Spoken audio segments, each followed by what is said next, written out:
All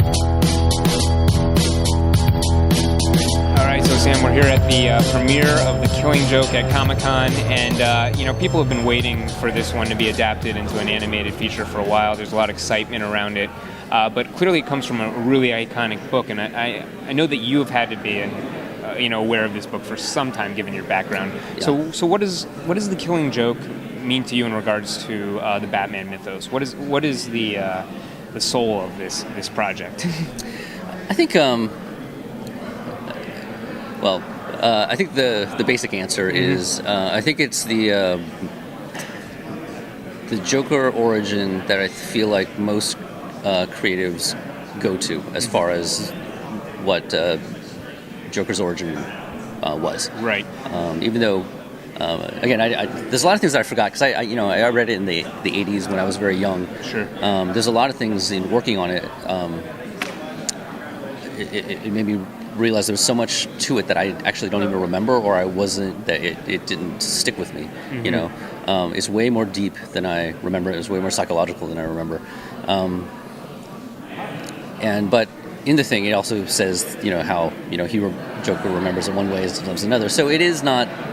It may or may not be the truth. Right. But I think it's the one that I think is the most compelling. Mm-hmm. And I think most creators, have a tendency to sort of use it as the true origin. The true origin, mm-hmm. But yeah.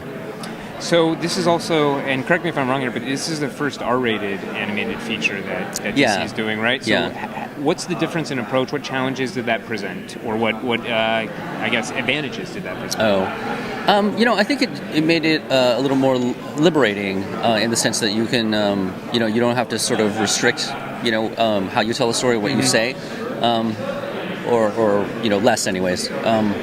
But the dangers of that also is, what do you start putting in just a bunch of swear words and you see right. Brains exploding and things like that.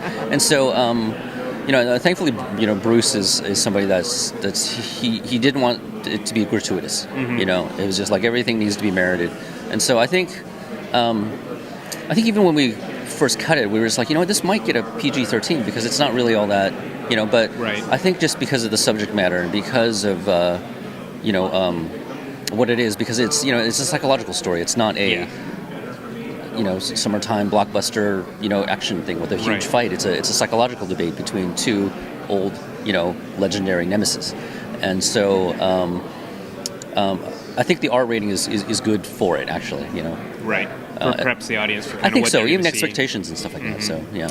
And you keep mentioning the psychological element of this story, and it's clearly present throughout. Mm-hmm. They talk a lot about what one bad day can do to a character, whether right. it's Batman or the Joker. Do you believe that there's a truth in that one bad day is really what caused these two men to divert into these separate paths, but almost parallel paths?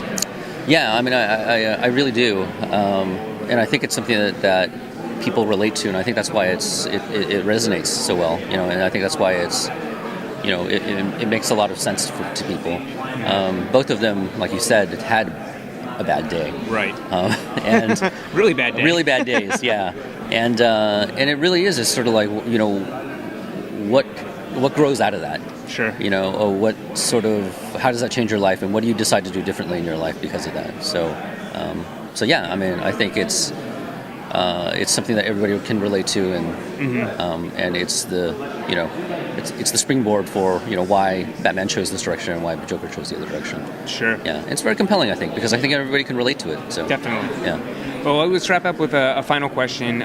Some people who haven't seen or read the book this might be a little spoilery from them, but there was an ambiguous ending to the book. I don't know if you guys have done that with the film, but I just wanted to ask if you had a personal interpretation. I mean, some people say Batman's gone crazy, some say he's killed the Joker, some say they just go back to normal and continue the cat and mouse game. Yeah. What's your feeling personally?